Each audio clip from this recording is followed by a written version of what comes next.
There we go. And thank you all for coming. I'm really excited about the presentation tonight, and also just in general, creating these resources for all of our members. I think this helps to make the NHAA a really vibrant and successful art community. And if you have any other ideas for things that you would like to learn, then please let me know, and maybe we can work together to put something together. And I know, like with Zoom, I have a small screen and I'm always like trying to get my little person video bar off to the side, but I think, is everything looking okay? Everything's big enough? All right, awesome. So I want to start out by introducing our panelists tonight. And you all know me, Amanda, the gallery manager. I think I've met most of you. If not, then welcome, and I'm glad that you're here. So tonight we have Debbie Campbell, who has been the NHAA Sunapee coordinator for many years and has also participated in art fairs around New England. We also have Ty Meyer, who recently had a solo exhibition in the South Gallery in March, and he participates in arts and crafts fairs all around New England. I would say it's like almost like a full-time job for you, right, Ty? Almost every weekend, sometimes twice. And Deborah Woodward, who has served, sorry, people are starting to trickle in now, so I'm accepting them in. But Deborah Woodward, who has served as the NHAA Chief Warehouse Coordinator and has also exhibited at Sunapee Fair. So we all have a mixture of NHAA and outside experience. I also, when I graduated from art school, before I got my first full-time job, I did a lot of art fairs as my job. And so I have a lot of experience with that. And I also have a few old photos to share with you as we go. I dug them up from the archives just for fun. So we do have a list of questions here, but if you have a burning question, feel free to just chime in. Any serious conversations, let's save for the end, because we have a lot to cover. And I think that we have a really great set of questions to get us started. All right. So these are the photos I promised. This is me maybe like circa 2012, when I was really into making some jewelry out of bike tubes. And we have a bunch of photos that we'll share throughout this presentation with, to give you ideas of different setups and things like that. So the first question for our panelists is, what advice would you give to an artist who has never shown their work at an art fair? Who goes first? Ty, why don't you jump in? Okay. Probably the best advice for a new person is to remember that every single interaction that you have with anybody is valuable. And don't sit there on your phone or don't sit there looking bored, but try to communicate with everybody you can possibly communicate with. And a kid who is obviously not a buyer is just as valuable as an old guy who's looking to buy. Like, spread the word, be friendly to everybody. The more people you inspire, the more people will talk about you. It's as much about networking as it is about making sales. And on that, to have marketing material available too, even if it's a business card, is probably the most important thing. But because like the little kids love to pick them up, and you never know where it's going to end up. But if somebody stops by and sees your stuff and isn't ready to buy right then, if they take a card, they can go to your website, they can follow through with it. So some type of something takeaway is so important.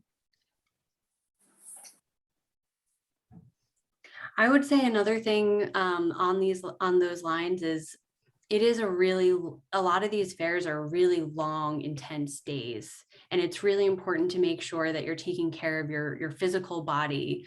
Bring food, bring water, be prepared to stand, wear comfortable clothing, be ready for the weather, bring sunscreen, so you don't get totally sunburned. Because it's the type of thing where it does take a lot of endurance to talk to the hundreds of people coming through and be ready with your sales pitch, and, sometimes a cough drop because you're going to be talking to people for so long all day is really Lots of water. And I'm just going to cycle through some of these photos. So as we continue to talk, Debbie, I loved what you said about marketing materials and bringing cards and things like that. And our next question is, what materials do you bring with you to an art fair? And are some materials or setup, are they provided? Like, do you need to bring a table? Do you need to bring a tent? Or, if you could speak to that. It's interesting because Sunapee, the beauty of Sunapee is we set up we have a big tent with panels in it. So we provide all that. But if you're doing an art fair outside, like this is my tent, I did a lot of research before I bought the tent. So that's really important. Like, not only price, but portability of the tent, the ability to set it up by yourself, and waterproof. Think waterproof, but when you're in that tent and it's raining, waterproof is really important. So it's a very sturdy tent. I have a pretty simple setup in my tent. I let my work kind of speak for itself. I try to keep it open so that it flows through. I think not too much stuff. You have to be careful of that. I saw your jewelry thing, like how much stuff can you put out there so people can see it? But yeah, and so a sign, some kind of sign, some kind of drawing people to Instagram. If you do Instagram, more so than Facebook, but Instagram, the business card, again, people can go to your website. So they may not buy that day, but they can go back. So to me, a sign that has your name on it, so people know they're in your tent. And not every place supplies that. We do at the fair, but not every organization will give you a sign. Something to draw people in, which is what my, the left-hand side one with the easels, it put the work outside so people could see it and not be afraid to come in. And again, keeping the flow so that people want to come in and see your work and feel comfortable walking through the tent. Debbie, I had a question about tents. I've seen a lot of fairs that say require a 10 by 10. Is that what yours is? Yes, it is. And I've also seen people say you have to have sides.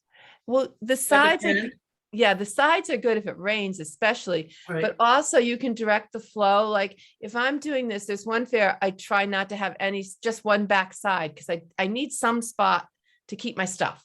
Right. So I need, even at the fair, we have one back panel, what we keep down so that our table can be there. But I like to have the flow, especially during COVID, which this was, Right. But the sides are really critical. If it's windy, if it's sometimes the sun coming in, if it's too much sun, and rain, you just don't know, as Ty will probably talk about. I also saw a requirement at one of the fairs because I had gotten a tent. I haven't had a chance to use it yet because I got it for our show that canceled. But I also had seen one place that said they had to be white. Most places, I was going to say that most places will require a white tent. Because I had this great thought that it should be, my top should be another color so it would stand out. Right. Most do require white. And if you think about white with your artwork, it really kind of is the best color. I mean, if you have a blue tent, it's going to put a blue tinge on all your artwork. Right. So the It white must be tent, cooler too. yeah, that's the other thing. It gets you out of the sun. Yeah. When you're, doing this. So, and everybody, most fairs, because they do want that white consistency, but the white is the best color, really. And Debbie has shared some resources here with some tents that are linked on Amazon, but they are pretty, common. You can find all different types, all different styles. Just make sure that, I think Debbie had really great advice that you set it up before you go to your event. Yeah. Another thing that people often require is weights. So it looks like you can get some weights here that come with this tent. You can also just use water jugs or make your, like if you now getting like dumbbells and like those types of weights are kind of hard to come by because everyone's got into the home fitness thing. But those are also super helpful. If you have any of those around, you can totally just, tie a kettlebell up to it or something like that. Yeah, I heard soda bottles filled with water. Yep. Right? Is that what you've used? Okay. But some of them do require, Let me get some in Oh, there. good. First off, don't go buy a $280 tent at first. You can get an $89 tent at Job Lots. Try that first. Second, walls, I've never seen walls required. And at the last market I set up at, the fire department made everybody take their walls down Wow. the wind. Third, most markets require 25 pounds of weight, but the most recent market I went to required 40. The kind of weight that I like to use most is a cinder block, because then I can balance a painting on top of it on the corner of the tent. And there's another consideration too. About half the markets I'm at, you only get that 10 by 10 foot front to display wares, because you have tents on either side of you. If you get a corner, that's really great, but usually you have to pay more for it. And when you're setting up your tent, you're strategizing how people are going to see it as they come walking down the aisle at the fair. So if you put that wall on the side of your tent, people can't see into your tent until they're right in front of it. So I don't like to have a wall on the side of my tent. I like people to be able to see it as they come walking down. See the paint, see how the cinder block has a painting balanced on top of it? That's what I like to do. I have Well, these then one, can you speak to what you put inside to merchandise your pieces? well, that white metal plate underneath it is the thing I bought so I could do that. Do you see that at the bottom, there's a white metal plate? Right. That's kind of a specialized piece of equipment, but you can also tie a cord to the top of the cinder block and then tie it to the pole. The poles usually have little hooks and holes in them that you can tie things to. It's interesting because each fair, depending on what you do, especially the higher end art fairs do have more restrictions. So it goes, Yeah. and again, one of the reasons I went, I didn't go get a job lot tent was I was kind of committing to doing fairs, and I wanted the stability of if it rained, having oil paintings out in the rain just didn't, so that was kind of one of the things to consider. If you're not sure, you're right, you can get a cheap tent. I was kind of figuring I would get my money back just doing a couple fairs, which I have. And mine is waterproof. That was another thing that was really important, that the seams, so my sides zip on. But you're right, not having sides when you're really close, like these are closer than, that picture's closer than any fair I would do. I just mean, don't think it's a $280 entry to try it. Right. For God, go try it. Hey, you know what I did my first one? I borrowed one. That was Yeah. even cheaper. Yeah. Find a friend that has a tent Yep. and borrow it. See if Yeah. you like the whole thing. Very nice. So moving on to the next question, is it best to sell, this is something that I think a lot of artists who are going to be exhibiting at Sunapee and Chief have questions about, which is, should you show a variety of your work, or should you show like one series? And what's the advantage of, having a strong artistic voice versus showing, the scope of what you can do? Well, I think you only have so much that you can do at the Chief. I mean, you have 2 frame pieces, correct? Correct. And you have your bin. So I think if I could talk to the Chief, I would say you're looking at mostly local things if you can, because that's what the tourists are looking for. So you really can't, it's kind of hard to do a series there, but I think you could probably speak to that at other fairs. Yes, Sunapee, one of the things I've learned through the years is the first year I had all Sunapee paintings. Guess what? Most of the people that come to the Sunapee fair do not want Sunapee paintings. They're not there necessarily. I mean, granted, I sell Sunapee paintings at the fair, but a variety I've come to find. People walk in and say, you have any birch trees? And because there's so Right. many different artists, and so there's 32 panels, not 32 different artists, but different artists, different styles. And there's 200,000 people. So depending on who comes in, see, these are our panels for those of you that are going to do the Sunapee Fair. We built cubes. So they're actually doors built in cubes, and you buy one side of it. And so each side has something different on it. If you bought 2, Ty, I put you side by side is my goal. But there's just a different amount, so many different things of work, but it does let you show a body of your work. Yep. But you do want to be cognizant of, giving a little variety to what people might like of your work. And again, people come from all, and how many you can fit on is up to you too. But I really find, like my panels in the back on the left side there. And I think almost every one of those paintings I have sold, not always at the fair, but the sheep went to Florida from the fair.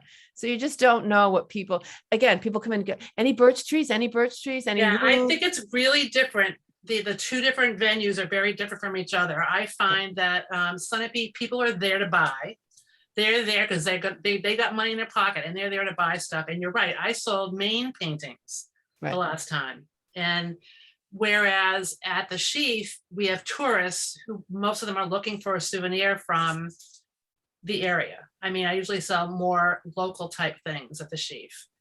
Right. There's not only so that was mine on the left, but all those sold. I mean, and they were all, they were all Monhegan and I sold them. So It's interesting because look at her panel compared to the other panels. You can see one behind. Deborah did definitely 3 big paintings, good sized paintings. People will buy those. They won't buy huge ones, to Right. think about, but you have 3 on your panel, on your wall, versus a lot of people put lots of small ones on the wall too. I like to do a variety. Yeah. Because people will spend $1,000, but the average person's probably not going to spend that much at the Sunapee Fair. And a lot of them love the bins because they want a bargain. I mean, they come to our tent because they know they can buy artwork, not in a gallery, and somewhat reasonable. I mean, that is kind of their theory on it. People have and they come will go through those bins. Oh yeah. They flip through those bins. I remember something really interesting last year. I think it was Mark who said he had some interest in some of his matted photos, and he decided just to take one that people kept looking at and frame it and put it up, and he sold it. So there are some people who are just looking for frame stuff, and there are some people who just want to pick up something that's less expensive. It's really interesting. Yeah. And I think what you're saying is that it's really important to have something at different price points. Yeah. And so, yes, show that you can do a large framed piece, but also include matted bin pieces. At Sheaf, this year you can have up to 20 packs of note cards. Ty, I know that note cards are a big part of what you sell at your art fairs. Yeah, so I have a different strategy if you want me to tell you about it. I Absolutely. sell small framed prints for $45, and those small framed prints are just my greeting cards. So 5x7 greeting cards. So I have a lot of greeting cards both in my rack and framed and on the table, and that's where I make most of my money at fairs. So when I sell a big original painting, that makes the whole day for me. And I've been lucky enough to sell 1 or 2 at every market for the last few days. But even if I don't sell one of those big paintings, I'm going to sell a couple $100 worth of other stuff, which is nice. And I got to tell you, the thing that it really helps is keeping your energy up through the day. So if you're only selling originals, then by 1 o'clock, if you haven't sold anything, you feel lost and alone and desperate in the world. But if you're selling a constant series of cards and small framed artworks, then it's keeping your energy up and you're keeping kind of pumped about being there, and you don't feel so desperate by 1 o'clock, So and I enjoy it, but you're not going to be able to do that at actual art fairs. That's why I wanted to make it clear that I do a lot of arts and crafts fairs. I do everything from the flea market to south of Washington and Boston that allow me to do that sort of thing. And I haven't really done the big art fairs yet. So, a lot of little farmers markets. I go somewhere every weekend, even if it's just a farmer's market. And it is true. I've done 2 big art fairs that did allow note cards, and that allowed me to pay for my tent for sure. Although the last one I did, again, I didn't think about my market, who was going to be there. I didn't really know. I had artist friends that did it. They said it was great. It was in Keene. And the second day I sold twice as much as the first day, because I sold 1 pack of greeting cards the first day and 2 the second. And I never sold anything, keeping up my, but I didn't think about what people, well, first of all, I think that there was a mix between arts and crafts and fine art there. So I felt that was a little confusing, but I really focused mine on Ocean, and I was at Keene. So it didn't really work as well. Most of the people that came were local people. So they wanted Mount Monadnock and all that kind of stuff. So you do have to think about where you are exhibiting and what's going to sell. And you're right, Ty, Sunapee doesn't allow any reproductions. Yeah.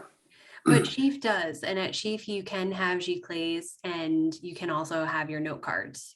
So it's kind of an in-between type of space where it is, and I'm going to show you the Sheaf pictures that we have here. This is the historic, beautiful shot of the historic building right in Prescott Park. And it opens up and you can see right outside to the harbor. And you can see right here, this is someone's wall. This is wall where it's really hung more like our gallery, where it's kind of mixed in, depending on what looks best. And then we have our bins, which are usually more artist specific, and we link those up with the art that is hanging next to it. And you can see here just a huge variety of different things, but what is really popular in Sheaf are the note cards, the bin work, and these scenes of Portsmouth and the local kind of touristy beach scenes. So knowing your market, whether you're going to Sunapee, where it's a little bit more upscale, or you're doing SOA in Boston, and it's a little bit more of a casual feel. Knowing your demographic and trying to target those people as you see them walking by, and having those price points to hit, whatever anyone wants is super important. Oh, can I say one more thing about the bins? See, when we were talking about people like to go through artwork, like they like to kind of go through like, I don't know what the word is. So I sold greeting cards in front of my booth. And then I had boxes full of greeting cards behind me, like where people weren't really supposed to go. But people kept going around behind me to go through those boxes, even though they were the same cards that were in front, until I finally gave up and I put the box on the front table. And people will ignore that greeting card rack and go straight to that box because they enjoy going through things and choosing things so much. People love that. Use it. And It's funny because what you just said about knowing your market too, you can hear from Ty and I talking the two different levels of art fairs. So you just need to know what kind of art fair you're going to, but people do love to browse no matter what. and making it feel full, having a choice, looking for that perfect piece that was overlooked by someone else. It's part bargain hunt, but it's also finding that special piece that speaks to you. So if, at Sheaf, this is why we always ask our artists to kind of have a piece on backup, and to also, this year, we're having it be 20 note cards, which is the most that we've ever had because we sell so many of them, because we want our space to really look full. And so people have a choice and there's stuff to look through. So even if you only sell 20% of what you bring to an art fair, maybe Ty, you can speak to this more, but you always want to have more than enough for people to look at. Yeah. I also think of my greeting cards being flyers. So my contact information is on the back of all those. So I'm real happy. I also bring stickers. You can buy 1,000 stickers for $90. That's 9 cents each. And I'll hand them out to kids as they're going by. Kids love to get the free sticker, and their families are always appreciative. And see that little blue water bowl in the corner there for dogs? Oh yeah. That's on purpose. I'll put that out there and put water. And when everybody walks by with a dog, I'll say, hey, I've got water for your puppy here, and we'll be able to engage in conversation. So it's trying to give something to everybody. It's interesting about the note cards. 2 stories quick about note cards is one, I actually sold a painting from one of my note cards that somebody was given as a gift, flipped it over, saw my website, went to my website, called me up and bought a painting. Yeah. And the other thing about note cards, I was at Cirrus Gallery in Portsmouth, and one of the artists there, she was the artist of the day, whatever, she gave me a note card, and it was just so nice and special. Yeah. So when I did Keene, I had just a certain amount, and for so certain people, it wasn't something you could just pick up, but I would say, oh, here, let me give you a note card. Mhm. And it just made it special. And on the back, Ty, right, it was all my contact information. So it's better than a business card. It Yeah. felt like a little gift. And, So for that reason, I keep my price down to $4 a card instead of bringing it up to $7 a card, the way most people are doing, because I need people to take those and disseminate them. Yeah. The other thing with the bins is, as much as we talk about, so you can see these bins on the right are perfect. Not too much stuff in it. Like, you want enough stuff in it, but people need to be able to move through it. Yeah. you know, and so one of the things that they do at the fair, some of the artists do, is they just stuff the bins and people just start going, and then they just walk away because they can't stand going through them. So you need to make sure they're flippable. And the other good thing about the fair, and I know at Sheaf too, we have backup. So when something sells from your wall, whoever's working that day will put something new up. You have the ability to put extra stuff there. So everything doesn't have to be on your wall. Plus, a lot of us are, are further away from there, so it's fine Right. to just get over there and fill it in. So it's wonderful that you have backup there, Yep. so that in between us driving there and filling it in. So it's Right. great. And it also allows you, like one year, some of the artists come and if things haven't sold on the wall, they'll rearrange the wall. Yep. You know, put some new work up, change out the size, see what, because you don't know. I mean, it is every art fair, it's kind of hit or miss. Like Ty said, if you sell one, you're feeling good, The good thing with this art fair at the mountain is it is a week. So you get 2 weekends and the week in between. And it is pretty busy, so. Yeah. And I thought maybe we should start talking about, let's see, more marketing materials. So I love this idea of the greeting card as a gift. We've talked about stickers, business cards are kind of, a great entry point for a lot of artists. Where do you guys get these printed? And do you design them yourself, or, for people who are brand new and have never done this, do you have any resources for them? Well, I'm a graphic designer, so I have a one up. And I don't know, Ty, you can answer this too. I don't do like a giclée plant is a giclée plant. If I'm selling something as a print artwork, I don't really believe in giclée prints, but anyways, it's a high-end print. My note cards are not, nobody's seeing my note cards with my paintings. So I want them to be good, but I don't need them to be exact reproductions of the painting. So I have a local shop that I do my, they do, and they will run a proof for me so I can see it before and adjust it. So if that's important, a local shop is good, a local print shop. You can buy them online too. Business cards, obviously buy online, but that's my thing with note cards. I just don't. And I've used Minuteman Press in Stroud, New Hampshire, where she's very good too with artists as far as making cards from your paintings. But I also print my own a lot of times and just and I attach them to the card paper. So I use Capital Copy in downtown Concord, and they've been working with me for a long time. But I get a discount because I set it all up myself in Photoshop because I worked in copy shops. So I think that if I didn't have the graphic design knowledge and I had to rely on professionals to do it for me, I'd almost have to go for the $7 price instead of the $4 price for cards to make it worth it at all. I save a lot of money by using Photoshop myself and setting it up so they don't have to, so they can't charge a setup fee. And not to go too far down a rabbit hole, but I have a Patreon where people subscribe to my greeting cards, and I produce 6 every 3 months. And then I send them to my subscribers. And that kind of keeps me on track to come out with new greeting cards all the time. Wow, that's pretty cool. It's not a lot of people, it's 15 people, but I love every last one of them dearly. Ty, can you explain Patreon? I'm not sure everyone knows exactly what that is. Well, unless you're good on YouTube, it's probably not going to help you. It's mostly so YouTube content creators subscribers can pay them give them a monthly fee. Usually it's like $3.99 or $12. I keep a bi-weekly blog that several people read, and I advertise it on Facebook groups. And people have come to 18 people total, well, more than that, but they're dropping off now. Came to me through the Facebook groups and through my blog, which was awesome. And then I send them stuff every couple months that arguably negates the amount of money that I make from it, but it keeps me on track, creating new artwork all the time. And they give me feedback, and it's wonderful. So it's worth doing.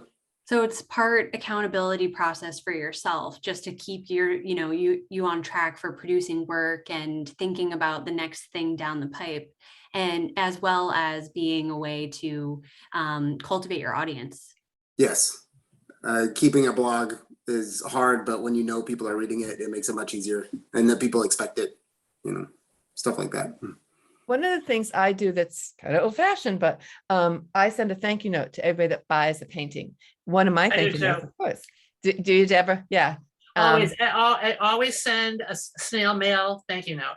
And some people say, oh, I just send them an email, but people love to get that mail. Yeah, And it's I- usually a card with a piece of my artwork on it, so. yeah. Oh, It's another touch, and that's what it Yeah. all is about, is building a relationship, like Ty said, with these people. So if somebody, and I've had people buy paintings that I don't know. I mean, that I've never, I send them a thank you, but I never hear again. But I have other ones that have developed, and they've bought more because they've developed a relationship. So that's But what I've had a couple of people email me photos of the painting up on their wall, which is wonderful. Yeah, I know, that's pretty cool too. Yeah. Yeah. I get people tagging me in their Instagram stories. That's fun. So they'll take a picture of the photo on the wall and put it on Instagram and tag me on it. And that's always nice. That's great. So I know at Sheaf, we use bubble wrap to wrap up artwork when a buyer comes in, and especially if it's a painting or a work that's framed with glass, we bubble wrap it for them and make sure it's nice and secure for them.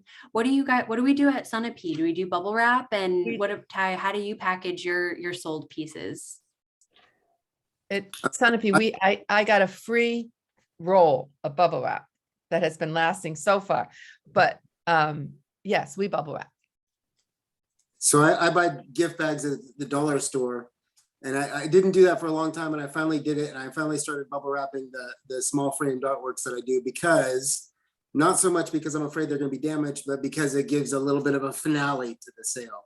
It makes it feel like when they give you money and you just hand it to them, it feels kind of weird. It feels kind of anticlimactic or something. But when you bubble wrap it and you put it in a gift bag and you present it to them, it kind of is this, I don't know how to say it. It's the finale of your sales conversation. It's the experience. You're creating this lovely experience where someone is excited about making a purchase, and they've had this conversation with you, they've gotten to know you, and then they get also the unwrapping process of going home. And I'm sure you probably put like your own sticker, your own branding somewhere on the bag. And so they can be reminded of that experience and kind of have more joy in unwrapping it and hanging it on their wall. So that's very strategic. Find a bag that matches their outfit and comment on it. I'll be like, oh, this blue goes very nice with your shirt. And they will. There is something about carrying away a bag too. I mean, as a shopper, you love that little bag, so I think that is special too. If you can, it's hard a lot of times. We do, New Hampshire Art Association does supply bags for the fair. And so most of the time we do try to give people a little bag. I think we put stickers on, we do have stickers on them. So they say New Hampshire Art Association on them. Yeah. So it not only protects it, but it gives them the feeling of walking away with something special. And on that, I think Ty, you're really talking about like your personal branding. And so it's all of the things to get someone to stop and to say hi, and then to make them feel comfortable talking to you, looking at the work, and creating a really fun experience. So, when and if they do make a purchase, it's something that's memorable. Is there anything else that you want to share that goes into that personal branding, like maybe how you present yourself or, things like that? Sure, just that it sounds like crassly salesman-like if you present it wrong, but these are some really great times for me. Like I am my best person when I'm at art markets. I'm helping people and I'm being philosophical with people. And a weird thing that you don't really think about is that people will stop and tell you their problems, and people will treat you like you've really figured out something in the world. Like a lot of people feel so lost in the world that just to be so laser guided is enviable. Even though they probably make more money than I do, but a lot of people love the idea of just having an artistic laser guided purpose in life. So you end up having a lot of philosophical conversations, and I really, really enjoy it. It's one of my best times. That's why I don't feel like a crass salesman. Like I never make a direct ask. I never say, oh, you would probably want to buy this one. I usually talk to them about the content of it. And a big part of this is to try to get people to self-identify with the artwork. So the artwork becomes a part of what they're trying to express about themselves. So you're really talking about whatever you were thinking when you're creating the artwork, and hoping that whatever crazy it is that came out of you matches the crazy they've got inside of them. And then they get into it and they finally connect with you, and that's when they buy. But I never go as far as to try to talk them into spending money. It's hard to explain exactly, but it's great. It's a lot of fun and I really enjoy it. I found especially at Sunapee, people like to talk to the artist and they like to talk to you about your artwork.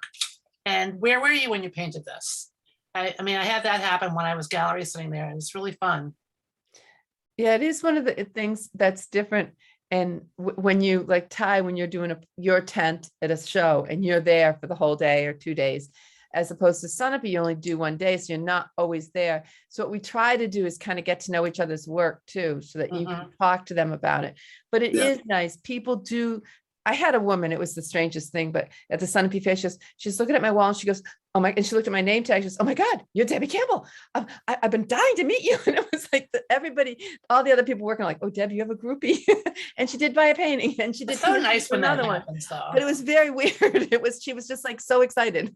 And So my similar story are Instagram kids. Like I have a lot of people following me on Instagram, and they'll show up and they'll say, we follow you on Instagram. And then they'll look at you and you realize it's Dance Monkey Dance. Like now you're supposed to do something. You're standing there looking at each other and you're like, oh, this is the part where I'm supposed to do something wonderful. But I think it's one of the things that's hard for artists sometimes. And you're right, Ty, I've seen so many artists like they'll see somebody at their wall and they'll go over and they'll just sell hard. They're not listening to people. They're not engaging the people. They're just trying to push their work. So I think, and some artists, it's just hard to talk. They're not comfortable going and approaching people. So I think sometimes if you can do it, like you said, oh, you know, that painting, I was here and this is what happened. And, you know, just talk to them about the painting. Some may walk away, but some may engage in, oh, you know, yeah, this is what it reminded me of, you know, or you'll say, oh, I really loved painting that painting. That's my dog, or, you know, and they'll say, yeah, I have a dog, you know, so it is just connecting with the people. It's just like in any retail. I mean, you have to know the people that want to be talked to and the people who want to be left alone. I mean, you can tell there are some people who just want to browse, and that's fine. But there are some people who really do want to connect and talk about the work. But you have to realize, pushing somebody is not a good idea. Yeah. Or following them around. When I've seen that. when somebody walks up to my booth, I say, I'm Ty Meyer, I'm from Hopkinton, and I did all this artwork, and then I'll sit back and let them browse. And it's interesting because it's a cutoff statement. I'm not asking them for anything. I'm not trying to engage them in conversation, but I've let them know that I'm open to talk to them, if that makes sense. So I'll just say, I'm a pen and ink artist out of Hopkinton, and I drew all this stuff, and then let them. And then sometimes they do, and sometimes they don't want to talk. I think I find it's actually fun to talk about the other artists who you know, and you know their work. And I think, which is good, because some of them aren't as good as selling themselves. So it is kind of fun to talk about them. Yeah, I could talk about that all day long. I just wanted to stop the screen share because I felt like we were really kind of having more conversation. But if anyone wants to go back and revisit any images, happy to do that. I really love this conversation though. And I think it's so valuable, like Deborah reading the audience, reading the person, being that right balance of not too pushy, but available. And Ty, I think that it sounds like you bring like this really great casual, accessible personality to your booth. And I think that's something also to consider is you don't always want to be like for some people, going to an arts and crafts fair is more comfortable than going to a fine art fair.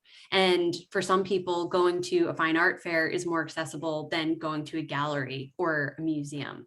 So understanding that about the clientele that are going to be going to these spaces is really important. And a lot of people are there to have fun. So keeping it light, throwing in some jokes, not being super serious about like, I'm going to tell you my life, my artist statement and my entire bio and all of my accomplishments, keeping it more lighthearted and casual is the audience that is going to be at art fairs of all sorts, and like more of the vacation vibe than like, giving your dissertation on your retrospective show. Well, that's especially true with the sheep. I think some artists who've never done it before have to just realize that a lot of people that come through are tourists who aren't necessarily coming to see artwork. They're just going in and saying, oh, this building, and you have to be prepared to be able to tell them about the warehouse, because they want to know about the warehouse for one thing. And also they may want to come in and say, where should I go to eat? Or where should I mean, and you have to, I think you have to be prepared to chat them up about that and not, if they are not there necessarily see your piece, and that's the way it is. That's the way it is there, It's a very, very different than it is at an art fair where people are there to see artwork. So I think people just have to realize that. Absolutely. All right. So do you want to talk a little bit about pricing? Like, Debbie, I know that there's a bunch of people who are probably going to be doing Sunapee for the first time. What is the range of prices that you usually see? That's it's interesting because one of the artists sells $1,200 pieces, and he may sell 3 of them. But the average people there are not going to buy $1,200 and $500 pieces. I've sold, $500, $600 paintings there, but I also make sure I have a lot of, smaller 5x7 paintings that people can $300. Or again, I don't do the bin. So I don't really have, but one year I did just take panels and I didn't frame them and I sold them inexpensive. I had like 3 of them. I just chose to do that. And I usually sometimes do little acrylic things on my wall that aren't framed, maybe just matted, so that they're, reasonable too. So people that are at the wall that want something that's affordable, and then it could be next to a $900 painting, but I may have one $900 painting. And then, so I try to shake it up so that I know one time an artist decided everybody that came to the fair had money. They were there to buy. So they were putting all big paintings for $1,200 and they didn't sell a one. The one that sells are the guy that sells, they're very distinct. He has quite a following with them. But the average painting, I'm going to say, somewhere between, we've sold $900 paintings and we've sold, Deb, I don't remember what yours went for. Mine were $375, I think, the first year. Yeah. And, that's, I'd say that's a sweet spot. yeah, to me, that spot. And I mean, like Mary Claire, I know she does a lot of paintings, and she has a lot there that are even under that, like $100. Yeah. I've had artists that have done their body of work and priced them all the same price and haven't sold one, and they were beautiful work, but they just, if they don't speak to that person, if they don't find the person to speak to, and pricing is another one. I mean, it's just like a gallery. You're still giving up 40%. You've paid for your wall. So you do need to think about all that, what is it worth? But that's why a lot of people have gone to the bin now, even oil painters, and put them in sleeves, Yeah. so that they're not framed. I have ways I can hook them onto my wall, not framed. But just have 1 or 2 of those, like Ty kind of said, kind of makes your day, covers your cost, Yeah, that's why I split mine. I have my my matted photos in the bin. And I do photos as well. And I have my frame paintings on the wall. So even doing the wall, I usually kind of work from the top, big ones in the top, and then I kind of work my way down. But I just make sure I have a variety of pricing too, because you just don't know. I mean, I don't sell anything for under frame 300. So although sometimes I do little, I can't say that. I have sometimes little bitty ones that may sell for a little less, but. Well, it's funny when you're talking about the artists who can sell $1,200 pieces and people come. I think I know who you're talking about, because I remember being at the sheaf and he couldn't even get them out of the box.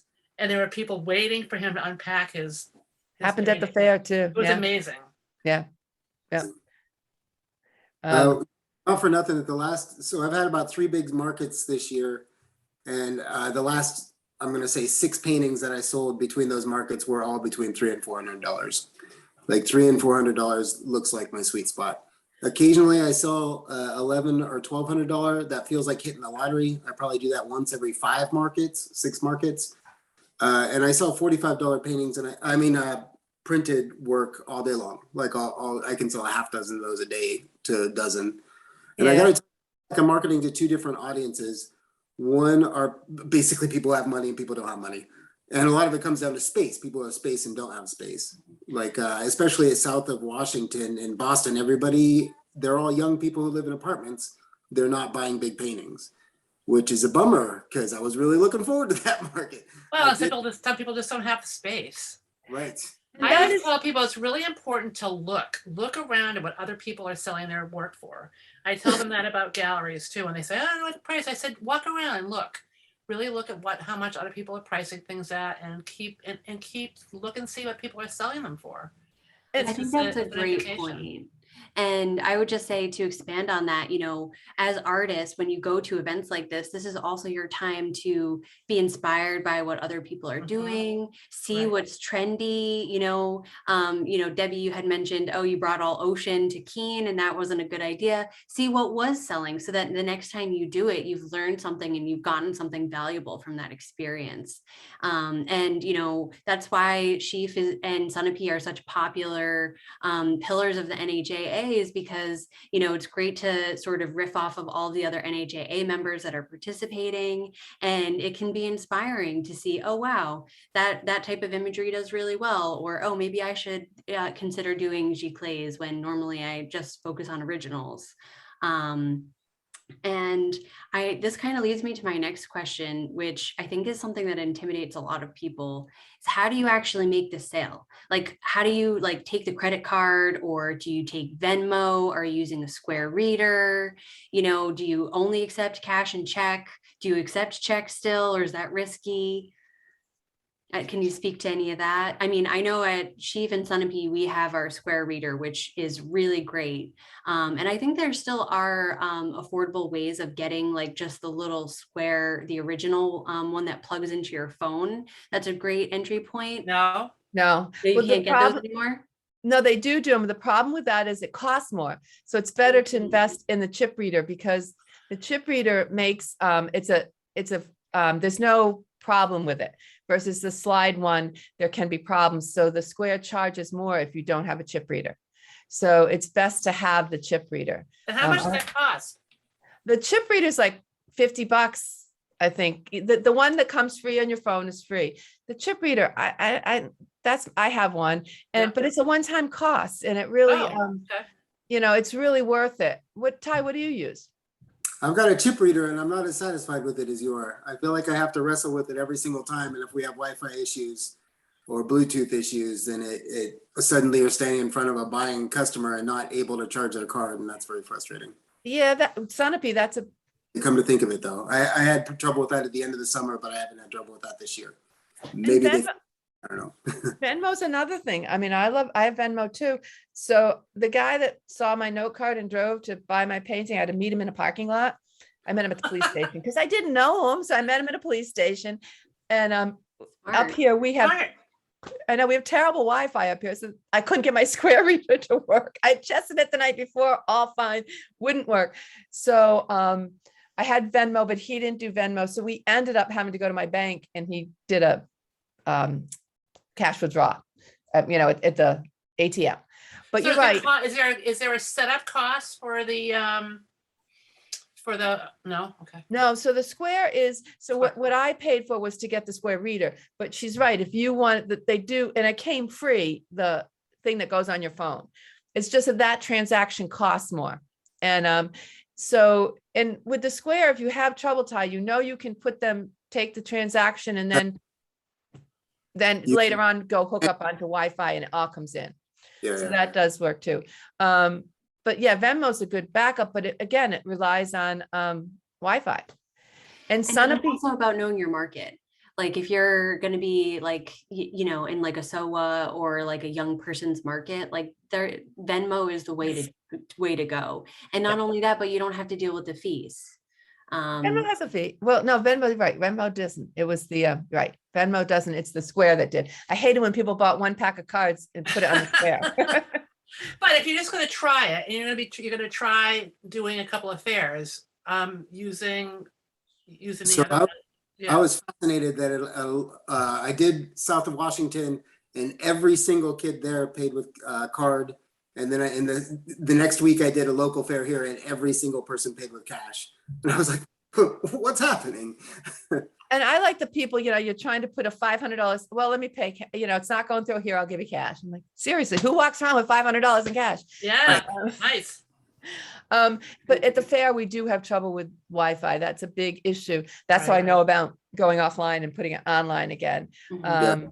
and people usually, I mean, they kind of understand, we're starving artists, that things, and that the Wi-Fi does, I mean, you can test it, you can do whatever, and then you go to use it, and Yeah, I don't think I've ever had a serious confrontation with a client at the end of the sale over the trouble that I had with my thing. I've also never had anybody seriously bargain for a piece or try to bring the price down or anything. I'm always ready for it and they never do it. The people who have enough money to do this have a lot of money. Right. I've always had the bargain in galleries more than than at a fair.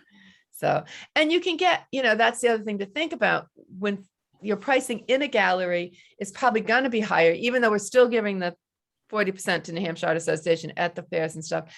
It's just a different clientele. People come to a gallery, they're going to maybe spend more than they would at an art fair, even a good art fair, because they come to the art fairs because it's less pressure. I think they can walk around. That's what they love about Sunapee, is it's so friendly. Our tent is so well set up and so friendly, and they can just wander through.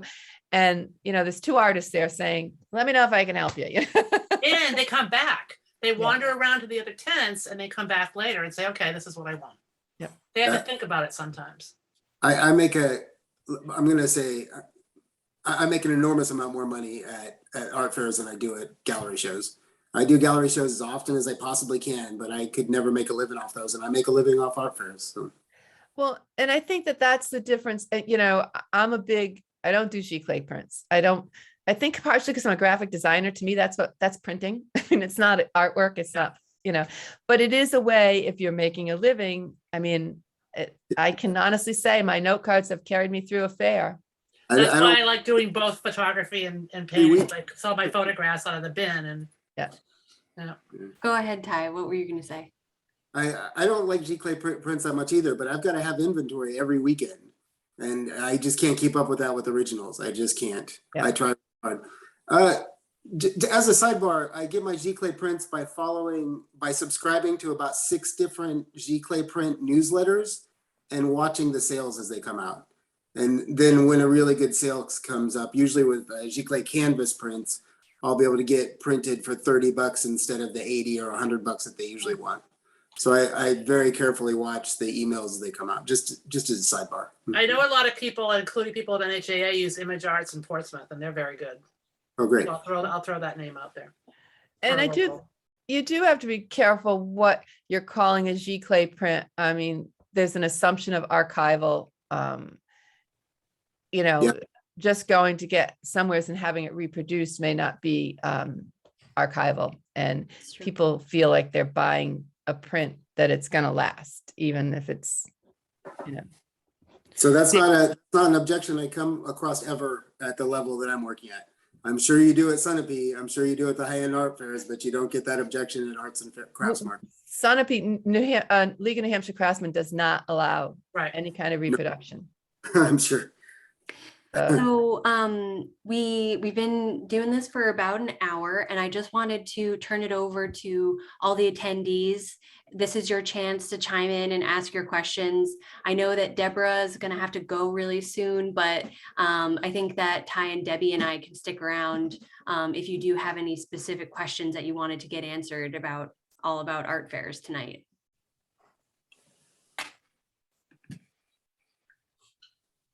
I guess I had a question about Sunapee, specifically Sunapee. Did I understand that you have a place that you keep backup pieces there at the fair, and so you would bring those when you come with your other work? Yeah, and when I communicate with everybody about the fair, but yes, bring backup. You can bring, I'm a ski instructor at the mountain, so I have my own little room downstairs that I've hosed for the fair. And I was assured I could have it again this year. So we have lots of room in it to put, and it's very close to where the tent is. So we can just go and, usually I go down and get it, but we can go and get the artwork. It's and fantastic. when you do when you do the inventory sheet, you'll do what you put on the wall and what you put in storage. And then as we take it out of storage, we mark it out of storage. So yeah, you can bring, because it, like Deborah said, it's a long ways for most people. So, and it's a week. So we want to make sure we're keeping the walls full. The other thing is I'm a printmaker. So when you guys talk prints, it gets it gets hard because people don't understand. Well, I shouldn't say people, you guys understand, but a lot of Yeah. people don't understand my prints are original, hand pulled, silk screen or reduction block or whatever. So I have multiple copies of those images. So what I tend to do is there might be a framed one on the wall, but there might be an unframed one in the bin. Is that something you feel is appropriate for Sunapee? And actually, we had one printmaker the first couple of years and she did great. But I think she left NHA. Yeah. too. And then my other issue is my price point is typically less than what you were talking, because again, I have multiples of, it's not one painting. And that's fine. That actually, what I love about Sunapee is that because we have so many artists in there, there is all different price points. And it's up to the artist to set their price point, which again, I think is like Ty talked about, he wants to make a living at the fair. You need to sell, you need to be conscious of that. So as artists, whatever you're doing, just be conscious of how much I sell a lot, so I have very low inventory. So I'm not as motivated sometimes to, I have to be, I want to, if I really want to sell or whatever, but so be careful of that. But yeah, so if you have low price point, that's great for the booth. It's great for all of us. It gives people something to buy. Like Ty said, they like to see, I can afford this, The other thing is some of my pieces have been shown at Sheaf last summer or other venues. So I try to keep the price the exact same thing, even though maybe I didn't sell one at Sheaf. I feel like I just have to be true to that price. But then my newer ones, I might bump up a little or something. I just don't feel like I can change prices of, I have 12 of these prints and somebody bought one for this price. I can't change it for Sunapee, even though the market would probably. No, you can. You can. There's nothing wrong with that. It's a Really? different at the flea market than it is in downtown Boston. It's a different market. It's what the market can bear. It's not, there's no justice in pricing. There's no price police. You're Really? gonna- I feel like it's, if somebody said, hey, I bought that, blue tree over in Portsmouth and I paid such and such, how come I it's? think it depends on where you are. I think what you're saying is very true. I think, it's kind of, I hear both sides, absolutely. For specifically NHAA things, I do say that being consistent with your pricing is important because you're representing New Hampshire Art Association in addition to yourself as an artist. So if you were to go and do something outside of NHAA, I would maybe give you different advice, but within what we do here, you do need to keep your pricing consistent because of that message that it sends to repeat customers. They want to know that what they're buying has real value and that it's consistent and upheld from one venue to the next. And that edition had only so many and they all went for that same price. And I think it looks better for you too. And I'm talking about different galleries in the area. I think if you have your pricing different, people will notice it. And I don't think it's a good idea. I think Ty's thing is that there's a big, I agree with that. he's talking geographic. Exactly. That it's not one town you sell this and the next town you sell that. Right. I feel if you've got a run of 12 prints and the first 10 sell out quickly, you're totally justified raising the price on the 11th and 12th print. You're always justified at raising the price. Oh, absolutely. Exactly. You're Lowering the always price, that's the justified problem. raising, just not. Always lowering. justified. I at just raising. think I agree with what you're saying, but I'm just talking about in the area, if you've got stuff in the same painting and you've moved it from one place to another, it's usually not a good idea. But I agree, if you sell out a bunch of stuff, you should bump your price up.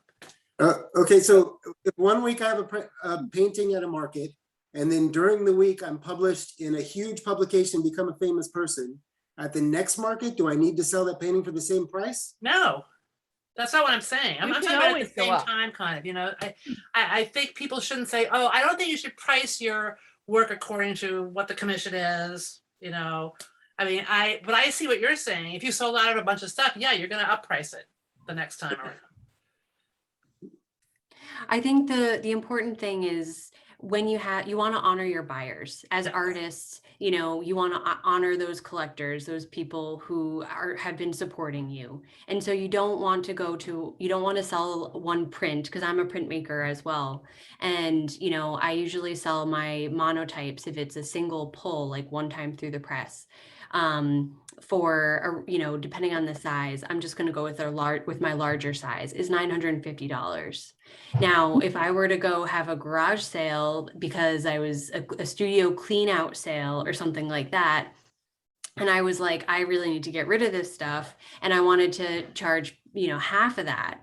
Now, how do you think my collectors are going to feel who bought it at the $950 price?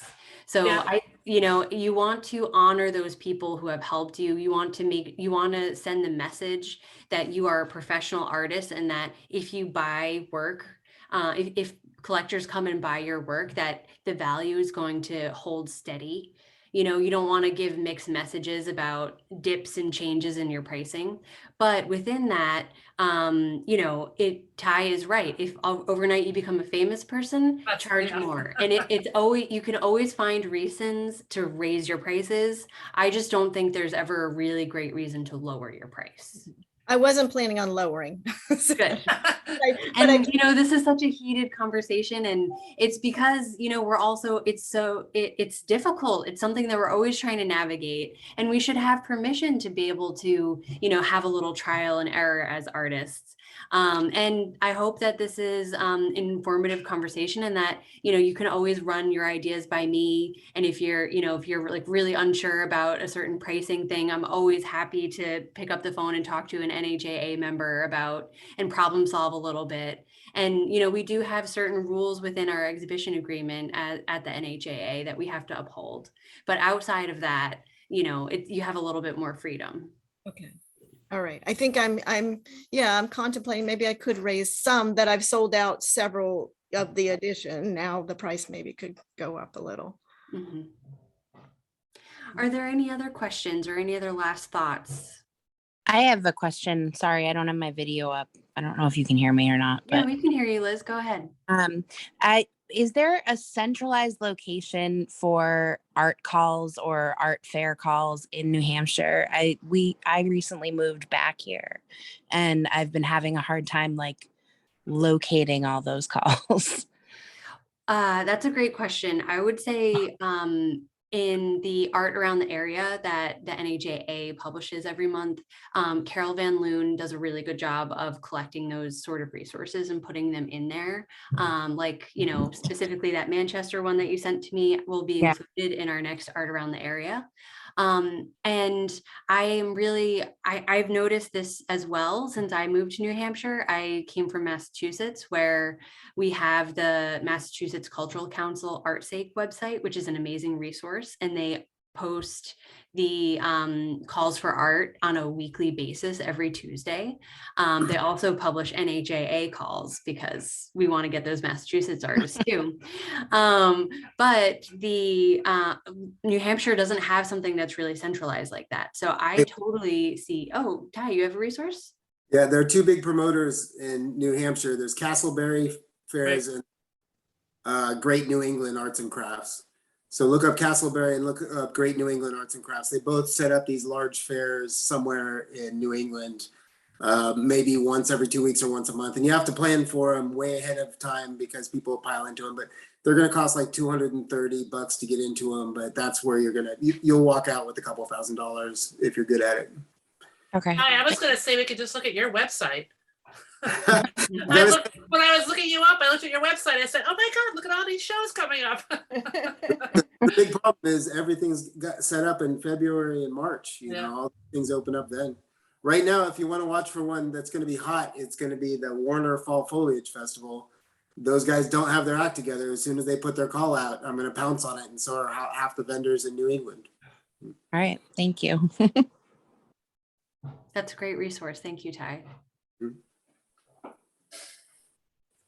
Anyone else? Last thoughts? Oh, state fairs. Sorry. Also look at state fairs. And I would say, just to put a plug for my old city, Worcester, Massachusetts, Start on the Street is a really big one. And it's been canceled the last couple of years because of COVID. But when that comes out, that's going to be huge. Awesome. Also art walks. There's usually Friday night art walks in Portland, Portsmouth, and Keene. They all have pretty good ones. Okay. Thank you. All right. Well, I just want to say a big thank you to all of our panelists, Debbie Campbell, Ty Meyer, and Deborah Woodward. You guys are wonderful. Thank you so much for participating in this, everyone. This is, as we said before, recorded, and it's going to go up on the member portal probably next week.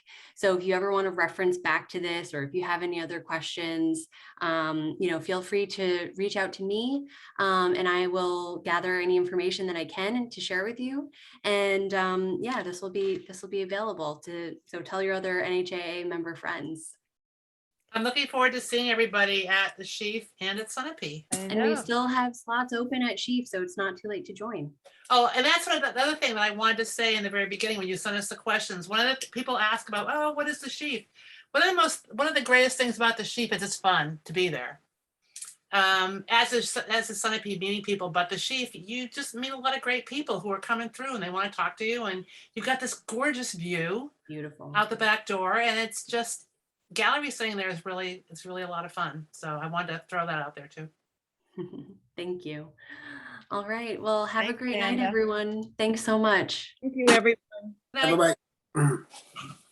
See you guys.